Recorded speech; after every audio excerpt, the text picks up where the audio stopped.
Selamat pagi Bapak Ibu yang kekasih di dalam Tuhan Yesus Kristus.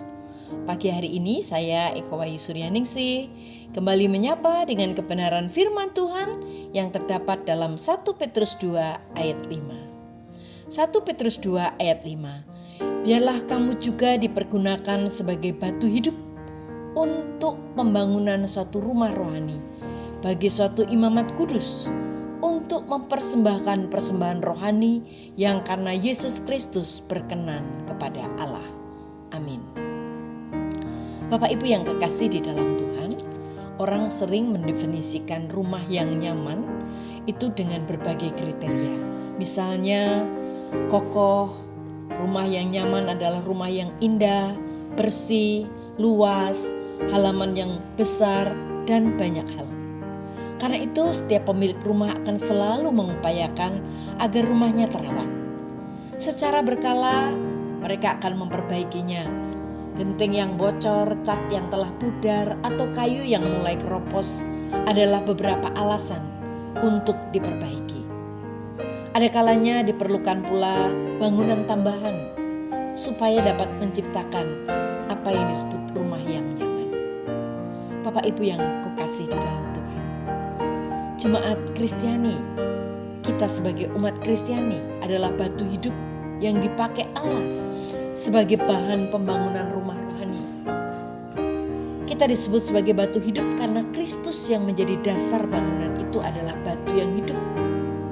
Sebagai orang Kristen tidak mati dalam pelanggaran dan dosa, melainkan kita hidup bagi Allah melalui karya Roh Allah dan kelahiran baru. Selanjutnya menjadi rumah rohani karena kekuatan, keindahan, keragaman bagian, dan kegunaannya secara menyeluruh.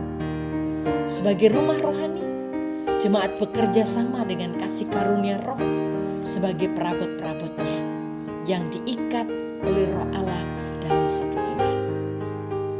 Di samping itu, orang percaya adalah imamat yang kudus.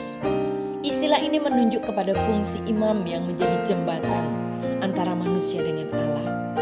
Sebagai pribadi yang sudah dikuduskan bagi Allah, menjadi imam bagi sesamanya dan alat bagi orang yang belum percaya untuk mengenal Yesus, bahkan untuk hubungannya pribadi dengan Tuhan. Hal ini sejalan dengan tugasnya yang harus mempersembahkan kurban rohani yang berkenan, yaitu tubuh, jiwa, doa, pujian, dan hidup kita untuk kemuliaan Tuhan.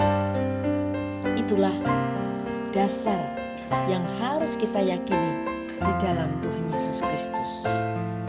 Bapak, Ibu, dan saudaraku yang kekasih di dalam Tuhan, marilah kita tetap mengandalkan Tuhan di dalam kehidupan kita, memperoleh kasih karunia, karena kita yakin kita dipilih, dipelihara, dan diperkenan oleh Allah, oleh karena Tuhan Yesus Kristus yang sudah mati di atas kayu salib.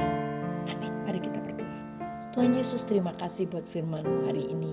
Kami bersyukur oleh karena pengorbanan Tuhan Yesus di atas kayu salib membawa kami hidup diperkenan, supaya kami sungguh-sungguh dapat melakukan segala sesuatu sesuai dengan kehendak-Mu.